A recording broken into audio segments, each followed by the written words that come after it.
ஆண்டவர் சொல்ல இந்த காரியத்துல சபை ஜபிக்கணும்னு சொன்னாரு. எத்தனை தெரியும்? ஜான் ஜபராஜ் அவருக்கு கண்டிப்பா ஜபிக்கணும். இன்னைக்கு எல்லாரும் தூக்கிட்டு இருக்கிறாங்க. என்ன நினைக்கிறீங்க? இயேசு நாம தான் தூசிக்கப்படுகிறது.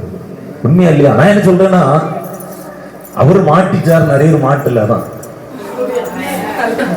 உண்மைதானே?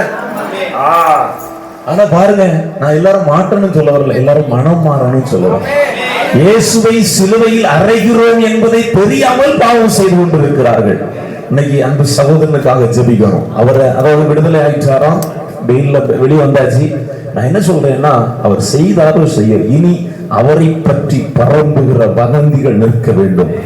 அவரை பற்றி பேசுற யூடியூப்ல இனி அவர்கள் செய்தி வெளிவரக்கூடாது. தவறான செய்திகள் பாருங்க, எங்கு பார்த்தாலும் மத போதகர், கிறிஸ்தவ மத போதகர் என்று யார் அங்க தூசிக்கிறாங்க?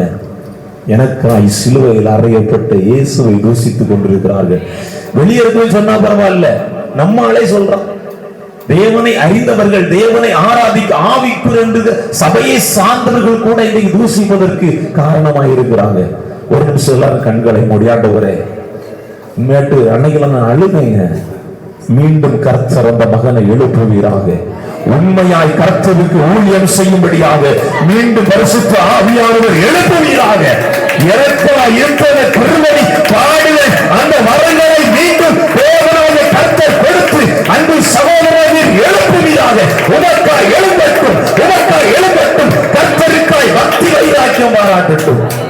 அன்றைக்கு பவுல் சிறைச்சாலையில் சென்ற பொழுது அநேகரை சுவிசேஷம் அறிவித்து மனமாற்றுவது போல, நான் இப்படி யோசித்து பார்த்தேன், சிறைச்சாலைக்கு போனால் என்ன, அங்கேயும் இயேசுவை பற்றி அறிவிக்க முடியும். ஹல்லேலூயா, ஹல்லேலூயா. அப்படி தன்னுடைய வாழ்வை ஒவ்வொரு ஊழியர்களும் அர்ப்பணிக்கபடியாய் இனி கிறிஸ்துவை சிலுவையில் அறையாதபடி, நிற்கிறேன் என்று சொல்லுகிறவன் விழுந்து விடாதபடி, இன்னைக்கு அநேகர் நிற்கிறேன் சொல்றாங்க, விழுந்து விடாதபடி